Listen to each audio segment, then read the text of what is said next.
ese día, si no, lo entiendo también. Bueno, ¿cuál va a ser el propósito de la sesión de hoy? Que podamos reconocer la arquitectura de la crianza bíblica. ¿Cómo nosotros podemos no solamente ser cristianos que tienen a sus hijos en casa, sino que poder realizar lo que Dios nos pide? No a nuestra forma, no a lo que la cultura nos dice, no como nuestros padres nos dijeron sin ningún tipo de evaluación, sino que la Biblia sea el filtro para poder evaluar si estamos haciendo lo que Dios nos pide. Fíjense ustedes, si ustedes le dan una tarea a sus hijos específica, ¿ok? Le dicen que tienen que ordenar el patio y tú les das las indicaciones de lo que tienen que hacer con el patio. Y de repente ves que tu hijo llega y saca todo el pasto. Lo sacó, lo guardó en bolsas, lo deja en bolsas. Todas tus murallas que la tenías pintada, decorada con tu casa, empieza a hacer unos rayados. Está la basura que está ahí y empieza a sacar la basura, la desparrama por el patio, la pone en el lugar del pasto, pone la basura. ¿Qué dirías tú? Llegando, ¿qué pasó aquí? Pero mamá, si tú me decías que pudiese actuar y hacer algo con el patio, y mira lo que hice. ¿Tú qué le dirías? Pero no fue lo que te dije, ¿cierto? Aunque tú hiciste algo, aunque te moviste, aunque que gastaste fuerza, energía, pero no fue lo que te pedí. Muchas veces pasa esto con la crianza. Dios nos pide que activamente tengamos un rol como padres, pero tenemos que evaluar si lo estamos haciendo a la manera de Dios o a nuestra forma. ¿Y cómo podríamos resumir la sesión de hoy? Fíjate en esta infografía. La importancia de apuntar al corazón de nuestros hijos y no solamente a la conducta, no solamente a que hagan lo correcto, sino que entrenarlos para que reconozcan por qué están actuando de esa forma. Que nosotros, como sabemos que lo más importante, sobre toda cada cosa guardada, tenemos que cuidar su corazón, que podamos activamente identificar qué ídolos tienen en su vida, qué están poniendo por sobre todo en su vida, y cuál es el rol que vamos a tener de acuerdo a las etapas que están viviendo nuestros hijos. Entonces, si se dan cuenta, hacia su derecha hay unas palabras. Dice, comunicación en aguas profundas. ¿Cómo podemos conversar con nuestros hijos para ser una autoridad bíblica? Fíjate, Dios no solamente nos pide que seamos una autoridad en nuestro hogar, sino que seamos una autoridad bíblica. Por lo tanto, queridos, ya que están acá presentes, ¿cuál va a ser el propósito de la sesión de hoy? Que podamos evaluar si esta tarea que estamos haciendo, porque la estamos haciendo, estamos educando en casa, queremos pasar tiempo con nuestros hijos, nos estamos moviendo. La pregunta es, si todo ese movimiento que tenemos en nuestro hogar es lo que Dios nos pide o no. ¿Sí? Entonces, vamos con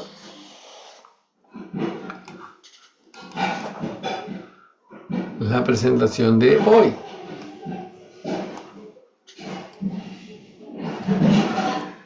Y ahí se ve. Entonces, por eso, se llama Pastoreando el corazón de nuestros hijos. Y esta es una síntesis de las enseñanzas del pastor hermano Ted Tripp, ¿sí? Como le decía, le recomiendo los libros que hablan sobre la crianza. Si se dan cuenta, ¿qué es lo que está acá? Vemos un tronco, ¿cierto? Y está cortado de manera horizontal para que podamos ver las distintas capas que poseen estos anillos de crecimiento. Generalmente nosotros, cuando estamos educando a nuestros hijos, nos enfocamos en lo externo, lo que hizo, las palabras que utiliza, las acciones que realiza, cumple o no cumple, hace lo justo o lo injusto. Pero ¿por qué comenzamos con esta imagen? Porque muchas veces, queridos padres, al enfocarnos solamente en lo externo, solamente en lo evidente, las acciones, dejamos de lado lo que Dios nos pide. ¿Cuál es? ¿Qué Dios nos pide? El corazón de nuestros hijos. el corazón.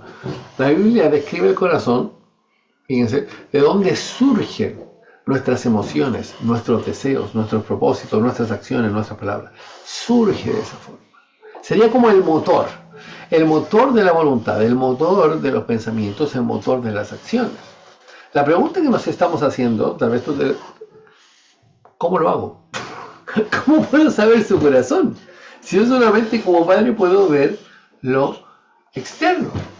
Entonces, esta imagen nos describe parte de la enseñanza bíblica, y esto lo pueden ver también en consejería bíblica. Fíjense, hay raíces. En estas raíces, que la Biblia describe como el corazón, de ahí surgen los deseos, actitudes, la adoración, la esperanza, los miedos. ¿Qué es lo que no se ve en las raíces? Pero de esas raíces podemos ver el gran tronco que sería la conducta humana. Y si se dan cuenta, lo externo, los frutos, tanto las palabras, las acciones y la obediencia, solamente es el fruto de lo que está en el corazón de las personas. Entonces, cuando hablamos de los frutos, no estamos hablando de las causas. Solamente estamos hablando del impacto que hubo de una causa que está oculta, y nosotros tenemos que entrenar a nuestros hijos para que la descubran. El asunto es el siguiente: ¿cómo podemos entrenar a nuestros hijos si nosotros no sabemos cómo encontrarla? ¿Le gustaría que le dé algún ejemplo? Mire, piense lo siguiente. Usted le da una tarea a su hijo. Debe levantarse temprano. Si tiene un tiempo devocional, leen la Biblia ahora. Después de eso, tienen que ayudar a preparar el desayuno.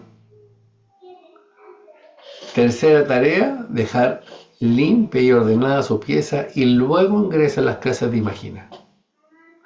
Hermano Elías, ¿no será mucho eso? Va a tener que madrugar mi niño, despertarse a las 8:30. ¡Oh, qué terrible!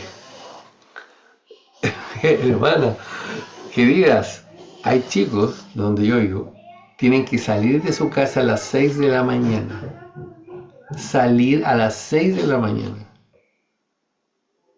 Caminando, porque donde yo vivo no hay buses cerca. Caminando, con lluvia, con frío, yo soy de Concepción, para llegar a clases a las 8 de la mañana. Y muchas veces nosotros estamos criando a nuestros hijos no para la vida real. ¿Me explico, no? Con rigor. ¿Qué es lo que sucede? Si tu hijo, le das esa orden, esa instrucción, y tu hijo se molesta, ¿ok? Surge una emoción, ¿cierto? Molestia. Después de esa molestia pueden surgir palabras.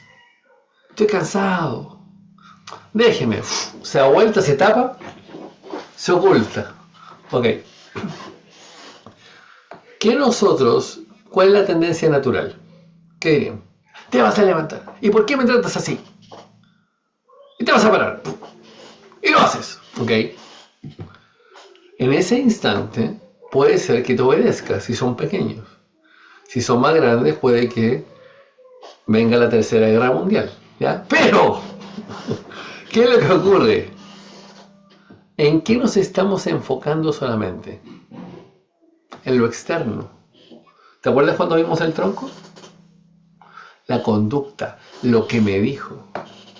¿Cómo podemos profundizar y llegar al corazón? Con preguntas. Fíjate, todas las acciones, todas las emociones se provocan después de un gatillante, que en este caso sería la instrucción. Pero hay algo que está oculto, que es el tesoro de tu hijo. Y eso es lo que tú tienes que revelar. En este caso, ¿cuál sería el tesoro? ¿Qué es lo que está poniendo sobre todo? El tesoro de la comodidad personal. Para él lo más importante es su comodidad. Fíjate. Y frente a esa instrucción, ¿qué es lo que surge? Un enojo que puede ser expresado a través de palabras, tal vez lenguaje no verbal, miradas, o derechamente no escucharte. Fíjate, ¿cuál sería el tesoro oculto? Entonces, la comodidad personal. Piensa lo siguiente: si lo más importante para tu hijo fuese honrar a Dios, ¿ok? Y él sabe que uno de los mandamientos es honra a tu padre y a tu madre.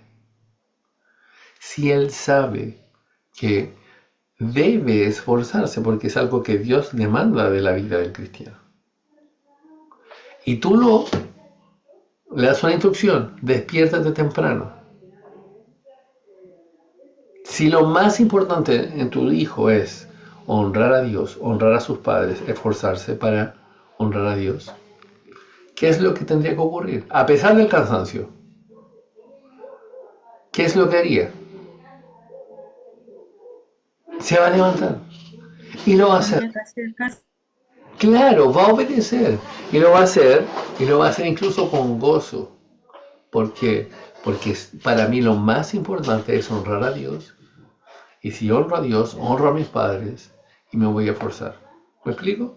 Entonces, lo que pasa, queridos, es que muchas veces quedamos en lo externo y no apuntamos al corazón.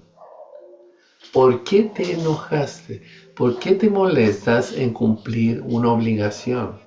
¿Por qué te molestas en no cumplir una responsabilidad? ¿Me estoy explicando, no, queridos? ¿Sí? Excelente. Entonces, ¿qué es lo que tenemos que tener en cuenta? Que los frutos, que nos revelan lo que hay en la profundidad, lo que no se ve, y hacia allá tenemos que apuntar. Miren, atar manzanas falsas a un árbol muerto no lo convierte en un frutal sano. Manipular la conducta con premios o amenazas sin tratar el corazón es simplemente enseñar hipocresía. ¿Saben que esto es transversal? Incluso personas no cristianas expresan el peligro de solo enfocarse en lo externo sin apuntar al corazón. Por ejemplo, Kant decía, un filósofo: si castigas a un niño por hacer lo malo y lo premias por hacer lo bueno, hará lo correcto solo por la recompensa, solo por lo que va a recibir, pero no por honrar a Dios, no por honrar a sus padres. ¿Me estoy explicando, no? Entonces, hacia allá tenemos que apuntar. John MacArthur, en su libro de cómo criar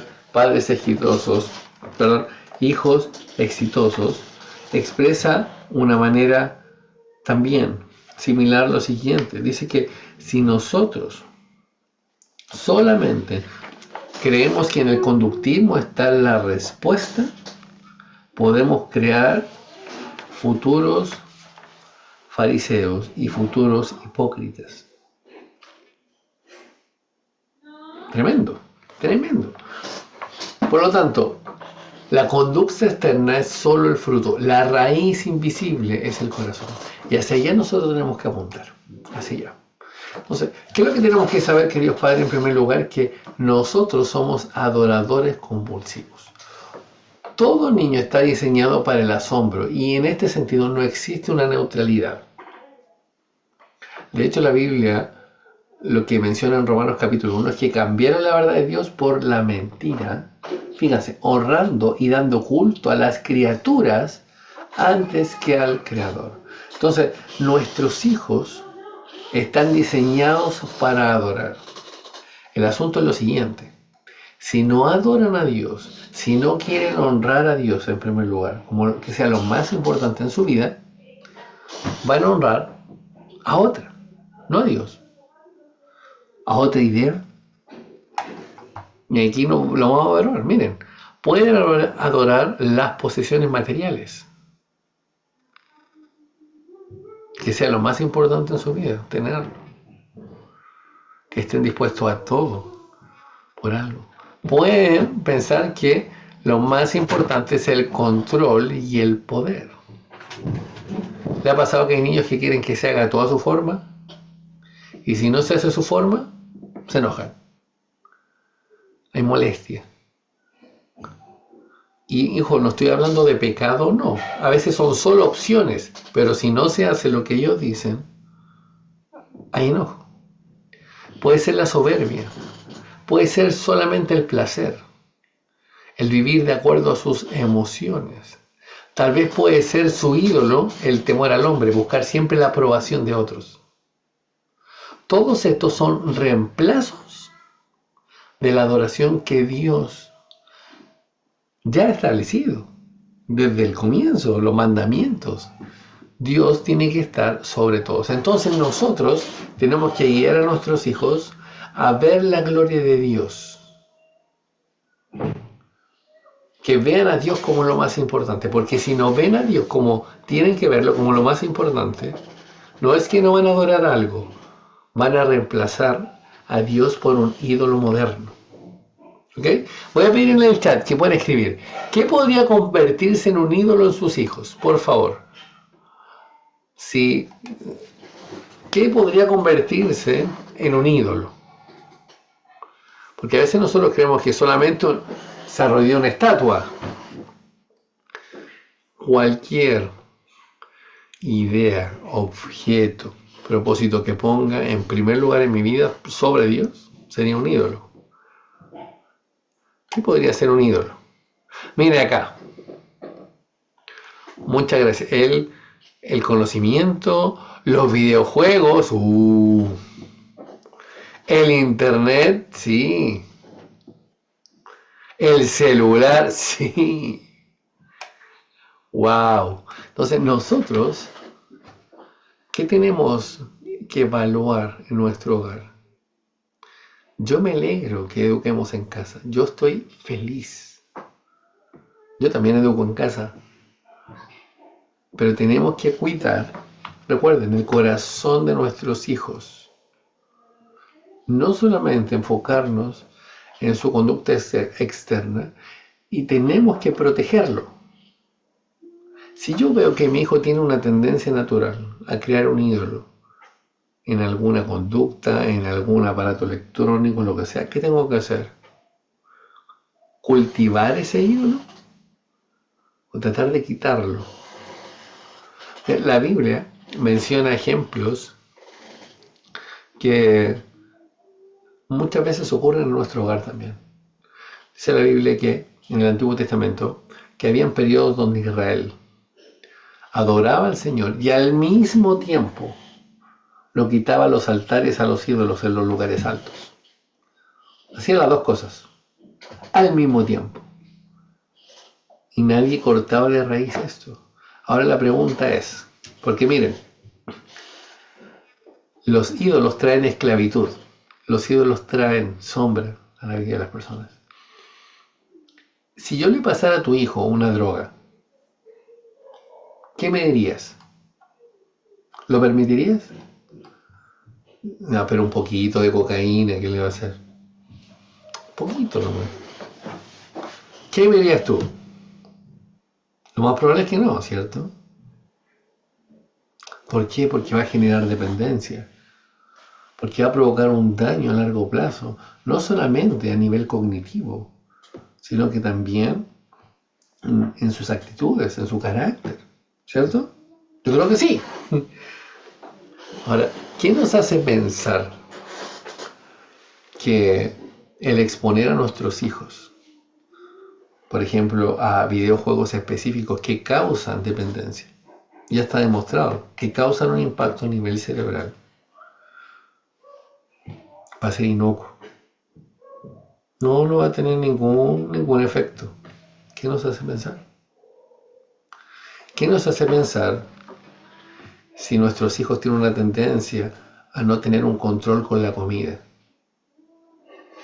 y que pueda llegar a ser un ídolo en ellos. Dejar el refrigerador abierto, come lo que quiere y seguimos comprando comida que daña su cerebro, que daña su sistema digestivo, que daña su salud a corto, mediano y largo plazo. ¿Me explico, no? Ahora, no estoy diciendo que no pueda comer un día una papa frita. Ustedes saben a lo que apunto, ¿cierto? Tenemos que evaluar qué hábito, qué conducta puede llegar a ser un ídolo en el corazón de mi hijo. Y tengo, como padre, la tarea de tomar acción frente a esto. Nuestros hijos son adoradores. Entonces, tercero, influencias formativas. No creemos que los hijos solamente son producto de su entorno. Fíjate, interactúan con su entorno según quien gobierna su corazón. Esto es muy interesante, porque la Biblia menciona ejemplos de personas que decidieron hacer lo correcto, a pesar de que eran los únicos en ese lugar. Podemos, por ejemplo, el caso de José. Fíjense, abuso, esclavitud, traición por su propia familia. Fue acusado injustamente, estuvo en la cárcel.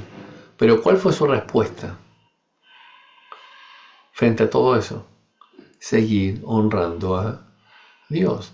Piensa en Daniel, cuando fue cautivo. ¿Qué es lo que dice la Biblia? A pesar de eso, ¿qué hizo? Decidió en su corazón junto a sus amigos ¿a qué? A honrar y obedecer a Dios. Antes de llegar ahí. Entonces, ¿qué es lo que tenemos que saber? Que es cierto que causan impacto la influencia de las personas en nuestros hijos. Es cierto. Es cierto que también la Biblia menciona, dice que las malas conversaciones corrompen las buenas costumbres. Es cierto que si tu hijo está 12 horas al día compartiendo con personas, van a tener una gran influencia. Eso es obvio. Pero, ¿qué es lo que tenemos que entender como padres también? Que nuestros hijos actúan muchas veces de acuerdo a lo que desea su corazón. Si tu hijo solamente quiere juntarse con personas que hablan necedad, ¿qué tienes que poner atención? Algo pasa en el corazón de mi hijo. Porque si mi hijo anhela la sabiduría, ¿con quién va a desear juntarse? ¿Qué temas va a querer conversar? ¿Sí? Entonces, tenemos que escoger cuando son pequeños el tipo de influencias que van a tener, pero al mismo tiempo entender que interactúan de acuerdo a lo que gobierna su corazón. Como padre tienes que saber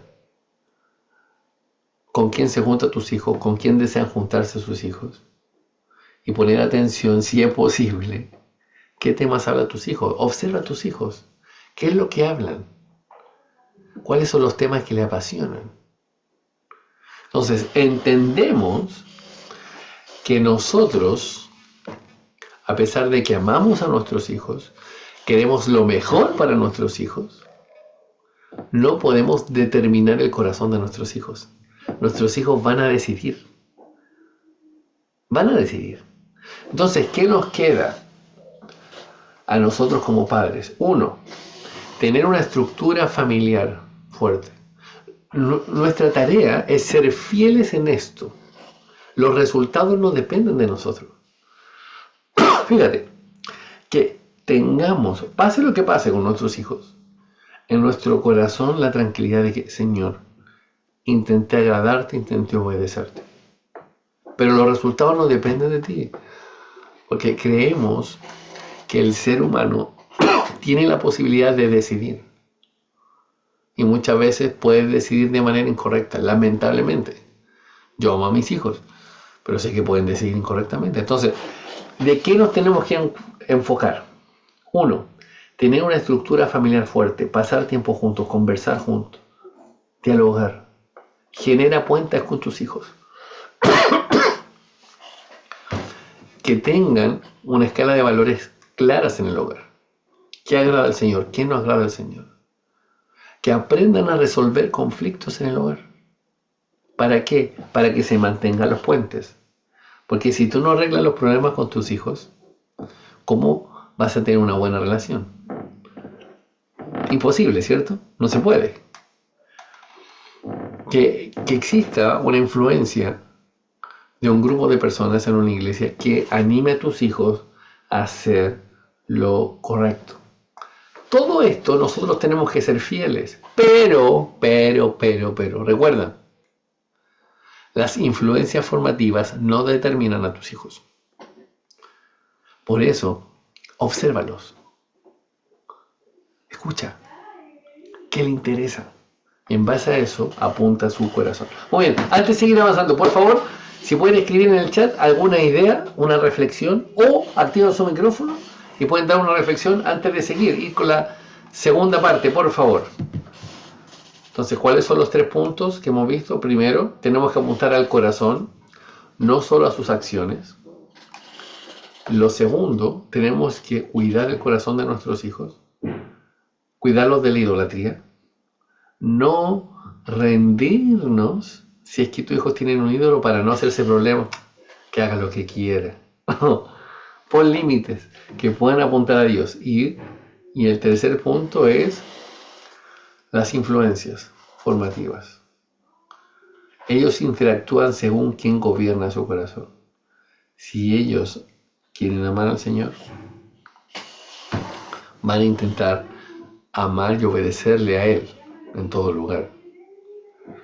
Nosotros nos encargamos de ser fieles. Le encargamos a Dios los resultados. Ya, muy bien. Por favor, si escriben o si quieren activar su micrófono, si es más rápido, por favor.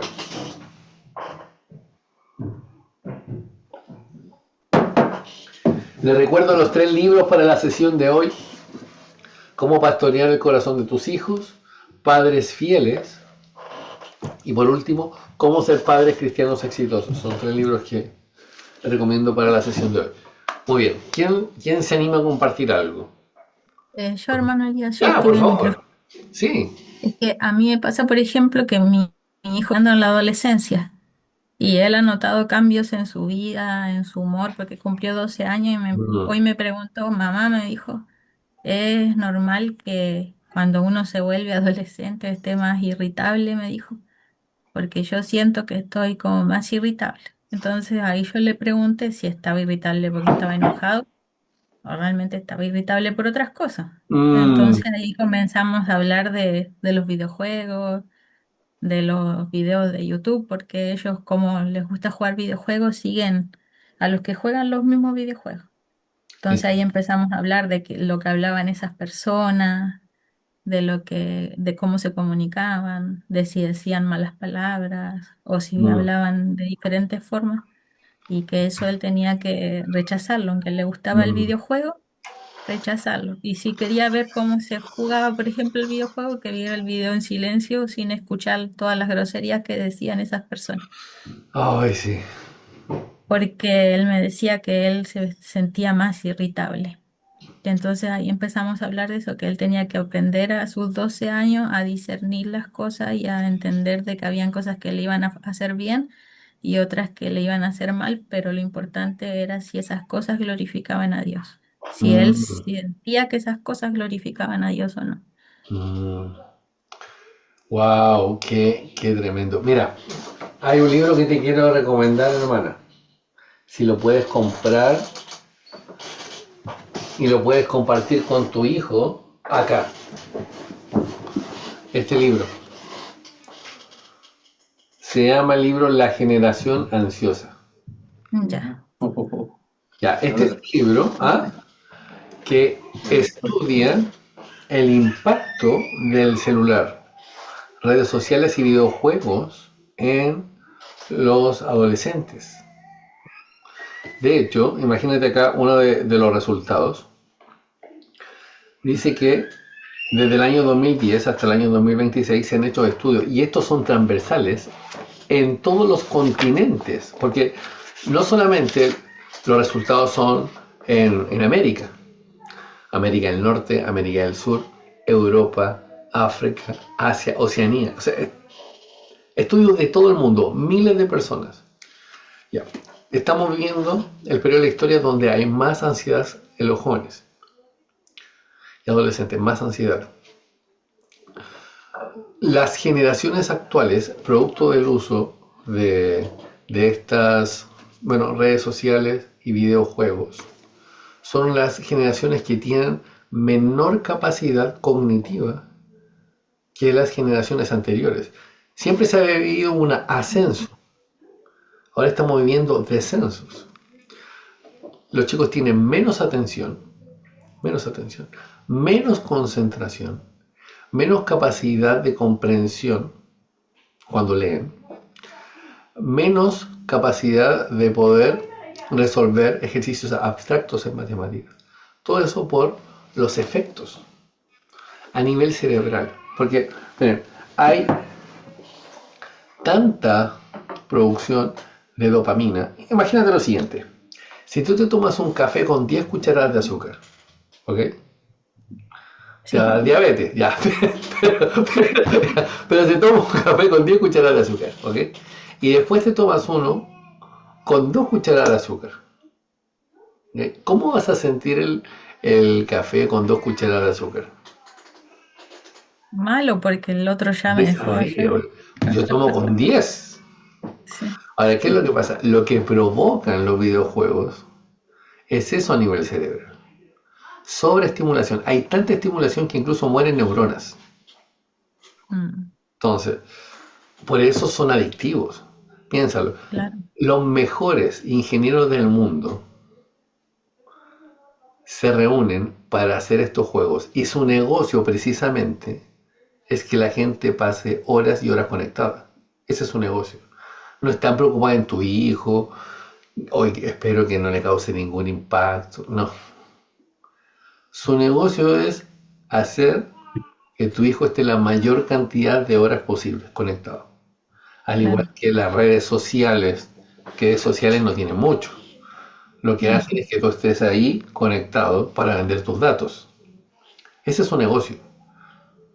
Que las personas estén conectadas. Claro, él igual tiene un pensamiento así como bien, como es, él tiene ideas bien estructurado. ¿Mm? Y con el tema de los celulares, por ejemplo, a él no le gusta que le saquen fotos porque no quiere estar en los celulares de otras personas ni que sus fotos estén en la red. Entonces, por lo mismo no quiere redes sociales, Entiendo. pero le gustan los juegos, le gusta todo eso. Y es normal que le gusten si están creados para ser adictivos. Ujú. Sí. Es como que alguien me... Hoy no sé por qué la cocaína me provoca esto. Es que va a provocar eso. Claro, El sí. asunto es que ya en esa etapa ya es compleja por todos los ajustes hormonales que está viviendo. Ya es compleja. Ujú. Ahora, si le sumamos a esta mochila personas que no duermen bien, porque incluso el uso de pantallas antes de dormir provoca un impacto en el ciclo del sueño.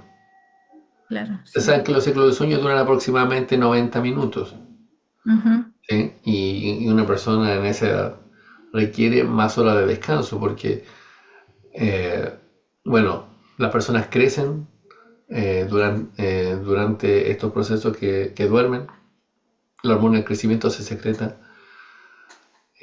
los procesos cognitivos se ordenan durante el descanso.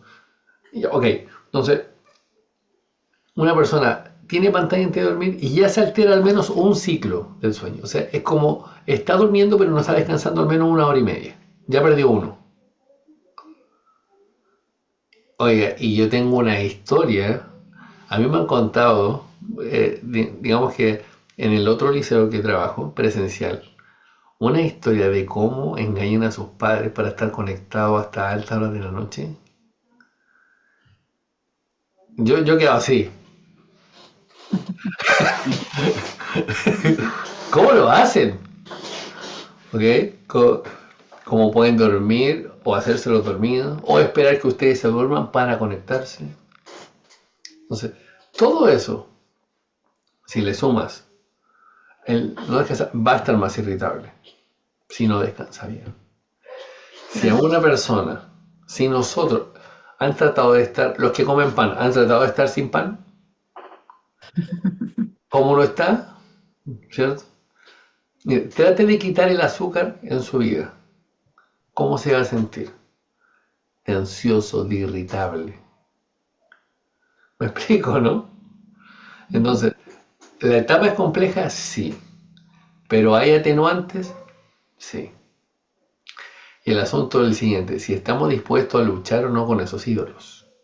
Bueno, especialistas dicen que si una persona tiene menos de 13 años, algunos 12 años, bueno, dependiendo del autor, es posible todavía quitar los videojuegos.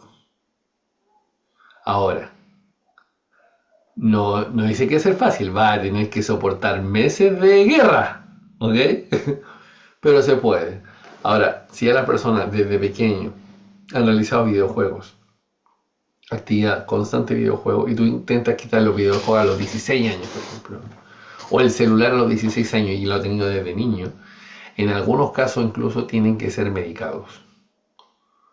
A Claro. ese nivel de Sí, adicción, piensa lo siguiente, a ese nivel de adicción genera el uso del celular y de juegos. Entonces, la pregunta tiene respuestas, pero necesita un diagnóstico. Para el diagnóstico necesitan más datos. Si solamente es por la etapa, sí, es más irritable. Pero ojo, una cosa es estar más irritable y otra cosa es dar rienda suelta a la carne. Me explico, ¿cierto? claro, Eso sí, me sí, cambia. sí. Bueno, es que estoy en esta etapa, así que tiro todas las cosas, te grito, te insulto. Es que esta etapa, no. Uno puede entender que hay más cambios, pero aún así, la Biblia nos da esa licencia para pecar. Bueno, durante esta etapa de la vida, puede gritarte, puede insultarte, compréndelo. No, no. La Biblia dice, honra a tu padre y a tu madre. Y no dice, excepto en la adolescencia. No, en toda época. ¿Sí? Ok, muchas gracias por compartir, Alison. Yo creo que No, se gracias a usted por todo. los consejos. ¿Sí?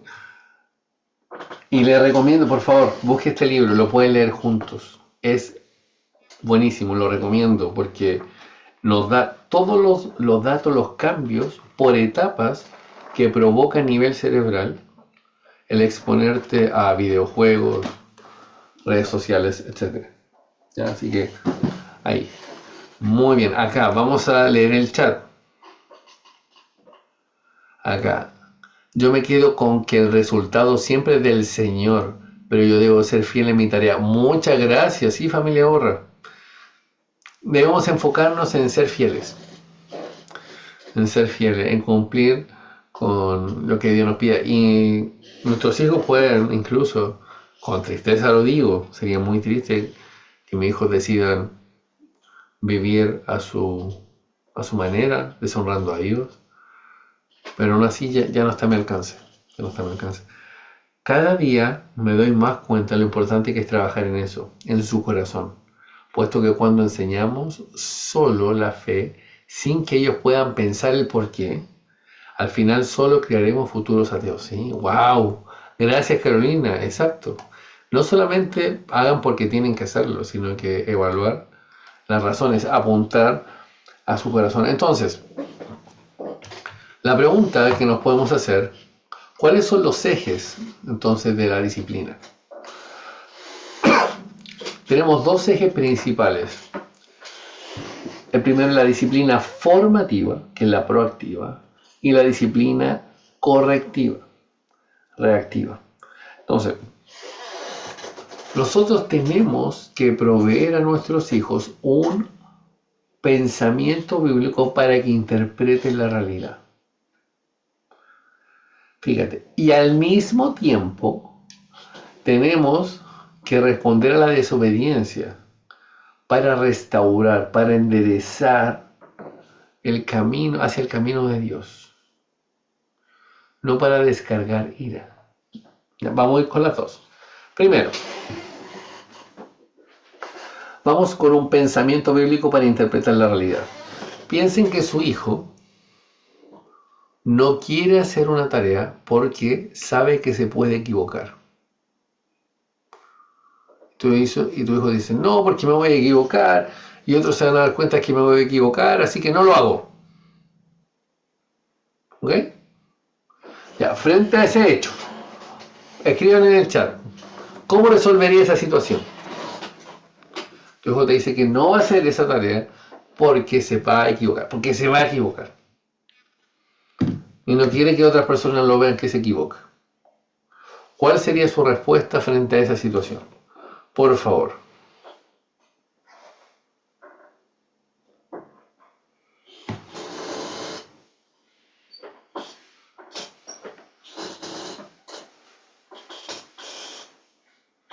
Vamos a ver cómo van a resolver esa situación.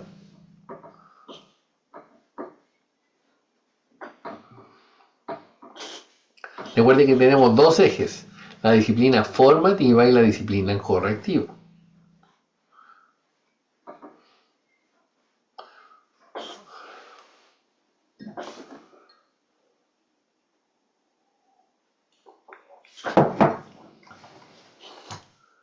Vamos a ver. Ahí llegó uno. A ver. Expondría que lo más probable es que sea su orgullo un ídolo en su corazón y conversaríamos qué dice la Biblia acerca de este y qué consecuencias tiene. Acá, orientarlo para poder realizar su tarea, ya sea sacando información de internet. Muchas gracias a ambas, muchas gracias por compartir. Acá, familia Urra, tú, acá otro, a ver. No importa que te equivoques, cuando la profe te corrija, nunca más te vas a olvidar de lo que te enseñó, porque los errores nos enseñan a no cometerlos más. Muchas gracias. Excelente, excelente. Familia Urraconcha, no sé si podrías activar tu micrófono o sería o estás ocupada como para activarlo. Aquí están. Sí puedo. Ahí están juntos ya, muy bueno. Sí. Excelente. Entonces, ante esa situación, porque está la disciplina formativa y la disciplina correctiva, ¿ok? Ya, en ese caso, si tu hijo te está diciendo que no va a ser porque va a fallar y otros lo van a ver fallar, ¿qué necesita tu hijo en ese momento? Seguridad. Mi esposo dice seguridad. Ya, ya. ¿Y cómo obtiene esa seguridad? De Cristo. De Cristo. Muy bien, entonces, fíjate, tú dirías que el centro, sus miradas no debiesen solamente enfocarse en él, sino que enfocarse en Dios. Exacto. Ya, ok. Sí. Entonces, en este caso, nosotros necesitamos que él tenga un marco de pensamiento bíblico para interpretar la realidad. Fíjate, ¿qué es lo que dice la Biblia respecto a las personas que no aceptan corrección? ¿Qué dice la Biblia respecto a eso? Mica. ¿Qué dice la Biblia acerca de eso? Las personas que Son no personas aceptan. orgullosas. Ya, muy bien, ¿cierto? Fíjate, de hecho, ¿qué dice la Biblia? Corrige al sabio, ¿y qué va a hacer el sabio?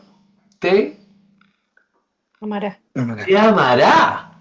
Fíjate, o sea, alguien que es sabio y es corregido, se alegra. ¡Wow! Me corrigieron, voy a mejorar. Sí. Pero ¿qué es lo que dice la Biblia?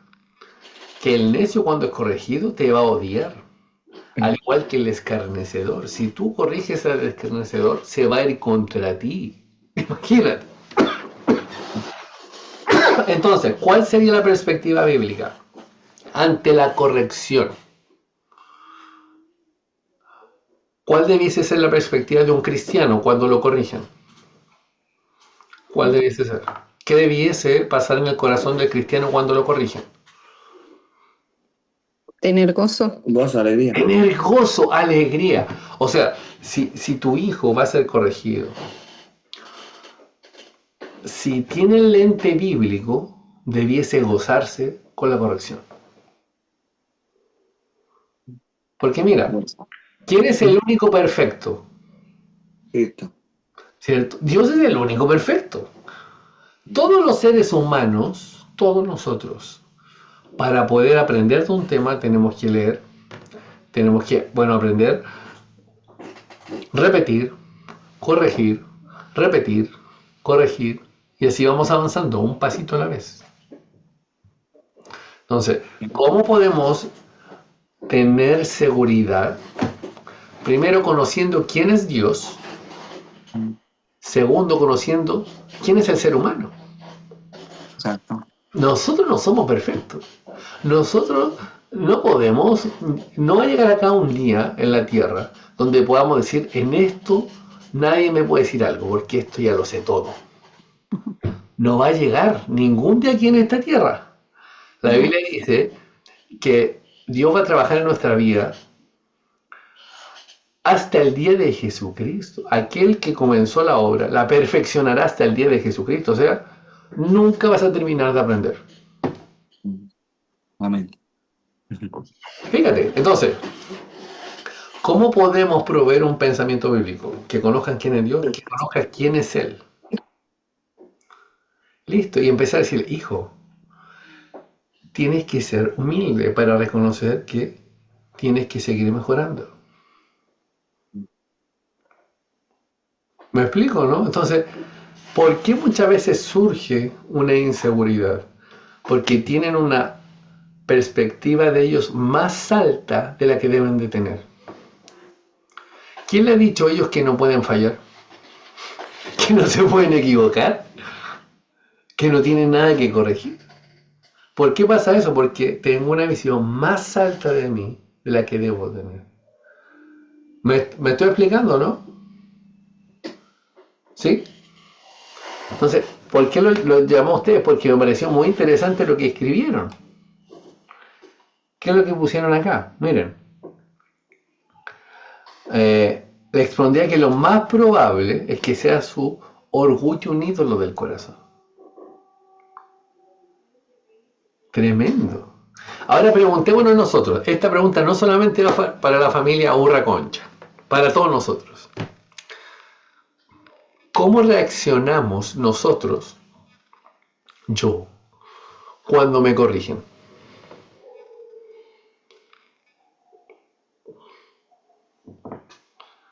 Tenemos que preocuparnos de eso, ¿no? Porque si yo me enojo cuando me corrigen, me molesto, y viene tu hijo, que es más pequeño,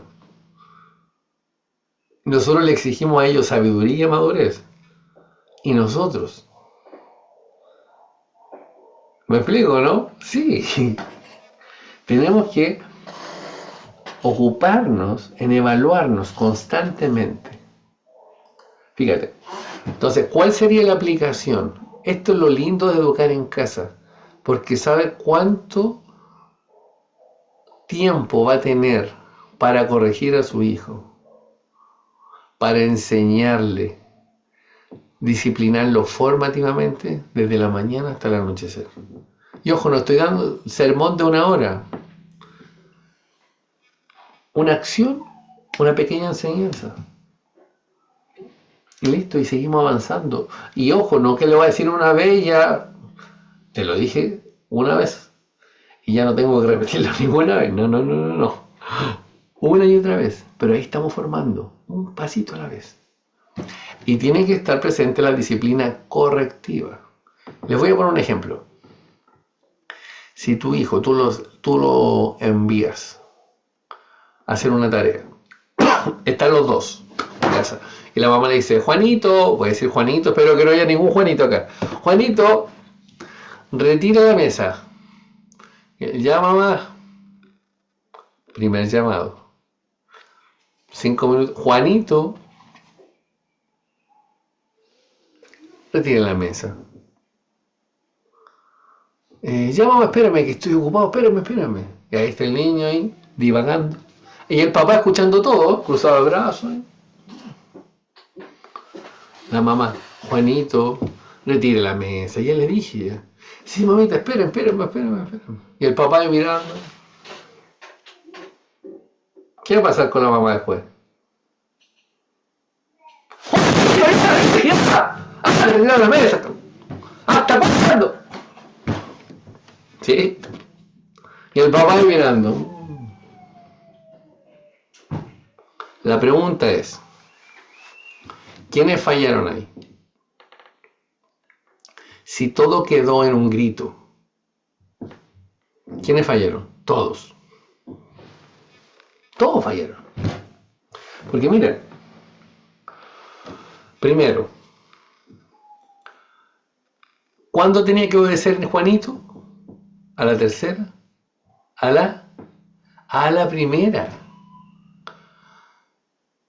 Algunos ocupan otras técnicas. Voy a contar hasta 10. 1, 2, 3, 4, 5, 7, 8, 9. ¡Ya! Y ahí se para en el 10. ¿Por qué? Porque tu hijo ya sabe que tiene hasta el 9 para hacerlo. A la primera. Ahora, si no obedeció a la primera y está el papá observando y no interviene, no estamos trabajando como matrimonio. Tenemos que apoyarnos en eso.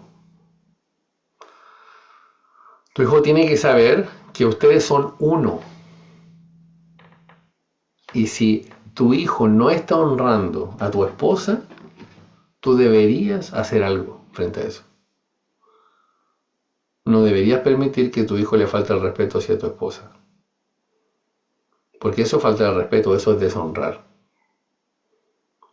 Entonces, lo primero, a la primera. Lo segundo, no están trabajando como matrimonio. Tercero, no hubo una disciplina correctiva. Solamente hubo un descargo de enojo, de grito, pero ¿qué consecuencia tuvo específica él frente a esto? Ahora, ¿por qué señalamos que hay dos ejes? Porque tu hijo tiene que saber, disciplina formativa, que bíblicamente tiene que obedecer a la primera. Obediencia tardía es desobediencia, lo tiene que saber. Pero al mismo tiempo que sabe eso, que tiene que honrar, que Dios le pidió eso, tiene que existir una corrección por el pecado que tuvo. Y por eso, miren, ¿qué es lo que dice acá? Una constante disciplina, sin una constante disciplina formativa, la disciplina correctiva se percibe como pura tiranía. Si tú a tu hijo le pides que haga lo correcto, pero no le enseñas día a día, desde la mañana a la tarde, a repetirle qué dice la Biblia, qué te pide Dios, y solamente falla, ¡pum!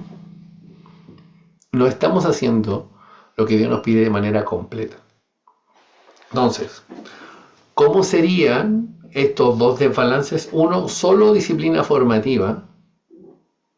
La repetimos una y otra vez, pero tu hijo puede seguir desobedeciendo, y no tiene ninguna consecuencia por ello. Y por otro lado, una disciplina correctiva, solo correctiva, sin la enseñanza constante. ¿Qué nos pide Dios? ¿Qué es lo correcto que tengo que hacer? ¿Por qué tengo que hacerlo? ¿Me explico? Ya, antes de seguir, por favor, ¿alguna enseñanza? Son las 9, no puede ser. ¿O alguna enseñanza, por favor? Antes de irnos, dejar un tiempo de preguntas, por favor. ¿Alguna enseñanza? Pueden activar su micrófono o pueden escribir, cualquiera de las dos.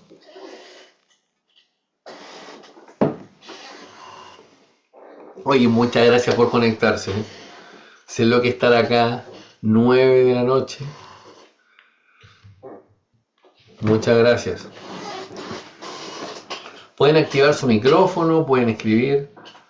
Bueno, acá tengo a Alison. Paula, activate tu micrófono, por favor. Profesor, yo quería hacer un comentario con ¿Sí? respecto a lo que decía anteriormente, Mm, eso de cuando los hijos se equivocan mm, y o sea, no quieren intentar cosas porque se equivocan y tal. mm. Eh, de repente, uno como papá, cuando los niños son chiquititos, como que les dice, no, tú eres el mejor, de Mm, todo. Eres lo máximo, todo lo mm, haces bien, no sé, mm, cosas como esas. Y muchas veces pasa que cuando ellos se topan con alguien que hace las cosas un poco mejor que ellos, no les gusta. mm, Pero ahí es un error nuestro desde el inicio, porque mm, eh, está bien que nosotros fomentemos que ellos, sus talentos, qué sé yo, que decirles que sí, que si lo hacen bien, como darles más seguridad y mm, eso, pero también siempre hay que tratar de decirles que puede haber alguien, si siempre va a haber alguien, mm, que pueda hacer las cosas mejor. Porque lo he mm, visto mucho con niños chiquititos, cuando se dan mm, cuenta, después cuando son un poco más grandes, y se topan con alguien que es mejor que ellos, se enojan mucho mm. y se frustran. De, no saben controlar también esa emoción. Wow. Sí, oye, Eso era. muchas gracias, Paula. Y un muy buen comentario que nos puede ayudar a nosotros, los que tenemos hijos más pequeños, eh, de dar una visión balanceada. Dios te creó, Dios Claro, te dio talento, Dios te dio habilidades que tienes que desarrollar, pero eso no implica que pueda existir personas que tengan incluso más habilidad. Y uno como cristiano, si tiene la perspectiva correcta, no lo va a ver como un problema, lo va a ver como una bendición. Puedo aprender más de mi prójimo. claro. Fíjate. Por eso te digo que muchas veces, como vimos al comienzo, los gatillantes, estas situaciones, revelan cuál es el tesoro escondido. Y ahí nosotros como padres tenemos que poner mucha atención. ¿Por qué te molestó esta situación? Y ahí vamos a su corazón. Porque, ¿por qué te molestó que una persona, en el caso del ejemplo que diste tú, Paula, lo hizo mejor que tú? ¿O aprende más rápido que tú? ¿O tiene una habilidad específica que tú también posees? Y ahí uno tiene que ir revelando que tus hijos sepan, ok, este es mi corazón, puede ser que este sea mi ídolo, wow, tengo que reemplazarlo por la visión correcta, por lo que Dios me pide, por la humildad que Dios me Exacto. pide, por no tener un concepto más alto de sí del que debo tener, de no ver a las personas como una competencia, sino que pueden ser un medio de gracia para que yo aprenda más, para que me esfuerce más. Y Muchas que eso gracias, también Pablo. se da mucho también en los colegios, ¿no? Mm, La competencia de que, mm, no sé, Pepita lo hace mejor que tú, es mucho mejor en matemáticas, mm, debería ser como tal. Entonces, mm, eso también es difícil para los niños de entender y que lo hagan, sobre todo muchas veces lo hacen los profesores, también se mm. hace, también lo han Sí, hecho alguna vez. sí. Em, En otros colegios, obviamente. Obviamente, por supuesto. Yo, yo también soy profesora, entonces, claro, me acuerdo de muchas cosas que me tocó ver Mm, cuando trabajaba en los colegios. mm, Entonces, es bien difícil. Por eso también es una de las razones por las que uno prefiere, yo prefiero la educación en casa mm, también. Que recuerdo que Sofía, cuando estábamos, ella estaba en un colegio de presencial, que en el colegio era muy Carlito estaba en prekinder. mm, En ese entonces Sofía estaba como en tercero básico. Y recuerdo que las profesoras me decían, no, que en este colegio como que queremos que los niños eh, los preparemos para la universidad. mm, Y Carlito estaba en prekinder. Y yo decía, tiene 3 años, tiene 4 años. Decía mm, yo. Yo quiero que juegue, que mm, aprenda haciendo cosas. No quiero prepararlo para la universidad a los 4 años. Yo quiero que se equivoque, que mm, lo pase bien, que no llegue frustrado a la casa, que cosas como esa. mm, Sofía, en tercero básico también ella le dio colon irritable. Y mm, fue porque eh, claro, como era demasiado enfocado en la excelencia académica, el colegio, Mm, etcétera. Entonces, Sofía tenía como esa presión de que ella siempre fue muy rápida para todo, aprendía muy rápido. Entonces, eh, sentía que tenía que ser la mejor. mm, Sin que nosotros le exigiéramos eso, nunca lo mm, hicimos, pero ella lo sentía como por una cosa de presión de grupo, no sé, mm, o de los profesores, también por lo mismo que decía el colegio, ¿no? mm, Que eran, que ellos tenían que prepararlos para la universidad, así como para ser exitosos y tal. mm. No, yo no quería esa presión en los niños, Claro, porque yo prefiero que si bien que aprendan también a su ritmo, que aprendan tranquilos, sin la competencia de que este niñito lo hace mejor que yo. Y también que escuchen la formación que nosotros le queremos dar también. mm. Como familia, nosotros también somos cristianos, si bien no somos tan de ir a la iglesia. Entiendo. Y yo sé que está mal.